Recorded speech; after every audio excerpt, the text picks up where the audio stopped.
नमस्ते। Happy yoga day. और आज योगा डे है तो मुझे लगा कि कुछ बोलना चाहिए।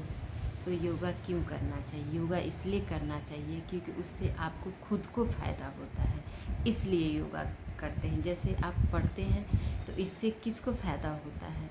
उससे खुद को फ़ायदा होता है, इसलिए लोग पढ़ाई करते हैं। आपका विद्या कोई चोरी नहीं कर सकता है, इसलिए जब आप योगा करते हैं तो योगा से आपको खुद को बहुत बेनिफिट होती है। वो उससे आपको दूसरे में ट्रांसफ़र नहीं होता है, इसलिए योगा ज़रूर करना चाहिए। और जो घर में लेडीज़ हैं, जो घरेलू लेडीज़ हैं, होम मेकर हैं, उन्हें तो ज़रूर करना चाहिए क्योंकि उनके मानसिक स्तर कभी कभी अप डाउन होता है, तो इसलिए ज़रूर करना चाहिए। घर में जो लेडीज़ रहती हैं, घर में रह के घर का ही काम करती हैं, तो उसमें क्योंकि वर्किंग वूमेन जो है वो कुछ देर बाहर जाती हैं तो उन्हें बहुत सारे दोस्त मिलते हैं, हर जगह जाना आना रहता है, तो थोड़ा सा दिमागी स्तर भी अच्छा हो जाता है। लेकिन जो घर में लेडीज़ रहती है ना, उनको अप डाउन घर में चलता रहता है। उससे रिकवरी एक ही चीज़ से मिल सकता है, क्योंकि जब वो खुद अकेले बैठ के योगा करती हैं या अपने दोस्तों के साथ योगा करती हैं, तो फिर वो एक अच्छी फीलिंग के साथ घर में ऊर्जा लाती है। इसलिए घर में जो लेडीज़ रहती हैं उन्हें ज़रूर योगा करना चाहिए। और मैं 15 साल से योगा से जुड़ी हुई हूँ। जब मैं 15 साल पहले योगा से जुड़ी थी तो मुझे मज़ा नहीं आता था। आप बिलीव नहीं करेंगे, मैं योगा से जब मेरी दोस्त बुलाती थी तो मैं भाग जाती थी। मैं बहाने बहुत बनाती थी कि आज ये प्रॉब्लम है, आज वो प्रॉब्लम है।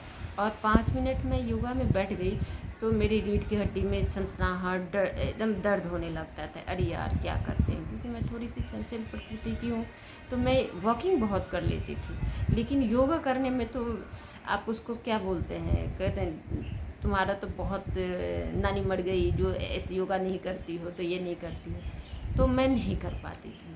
फिर मैं एक बार बीमार पड़ गई, और बीमार पड़ने के बाद मुझे दवाई से भी उतनी रिकवरी नहीं हुई जितना योगा से हुई। फिर मैं थोड़ा थोड़ा देर बैठने लगी, क्योंकि फिर मैं आप बीमार पड़ते हैं तो फिर आप अकेले हो जाते हैं, तो उस समय आपको कुछ समझ में नहीं आता है। तो फिर मैं योगा में थोड़ा देर बैठ जाती थी।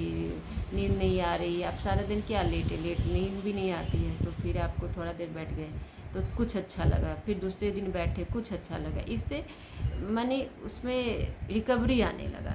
तो फिर अच्छा लगने, अरे मुझे कुछ फ़ायदा हो रहा है। जब तक लोग को किसी चीज़ से फ़ायदा नहीं होता है ना, तब तक उसकी तरफ बढ़ता ही नहीं है। ये मैं अपने आप से ही सीखी हूँ। तो फिर मैं योगा करने लगी, और योगा करते करते मुझे इतना अच्छा माहौल मिला कि उससे योगा में बहुत अच्छी अच्छी लेडीज आती थी। और फिर 1 से 2, 2 से 3, 3 से 4, ऐसे ऐसे योगा हम सारे दोस्त बैठ के योगा करते थे। और योगा करते करते मैं एक समय ऐसे आया कि मैं योगा सिखाने लगी सबको, और मेरी जो मांग करने लगे कि नहीं नहीं मैं गुड़िया से योगा सीखूँगी। तो मैं योगा भी करवाने लगी, और बहुत सालों तक योगा कराई भी। फिर कुछ समय छूट भी जाता था, क्योंकि कुछ अपने घरेलू परेशानी होती है तो छूट भी जाता है। तो इस तरह अभी तो कोरोना है, तो इसलिए कर नहीं सकते हैं। इसलिए मुझे लगा कि नहीं, जब सारे लोग बोल रहे हैं और योगा में मैं हूँ, तो मुझे भी कुछ डालना चाहिए। तो अपने योगा करें ही, घर में भी बच्चों को कराएं। और प्लीज़ अभी कोरोना है, कोरोना में बच्चों को योगा ज़रूर कराएं। मेरे भी छोटे बच्चे हैं, तो वो योगा नहीं करना चाहते हैं, एकदम भागते हैं। जैसे मैं बोलूँगी तो इधर से निकल के भाग जाएंगे। लेकिन कोरोना में बच्चों को बहुत मुश्किल है कराना, तो फिर भी थोड़ा कोशिश करें बच्चों को कोरोना में योगा कराएं, क्योंकि अभी सिर्फ बच्चों का कोरोना सुन रहे हैं। तो ज़रूर योगा करें अपने लिए, अपनी खुशी के लिए, अपनी उमंग के लिए योगा ज़रूर करें। इससे अच्छी चीज़ कुछ नहीं है अपने लिए।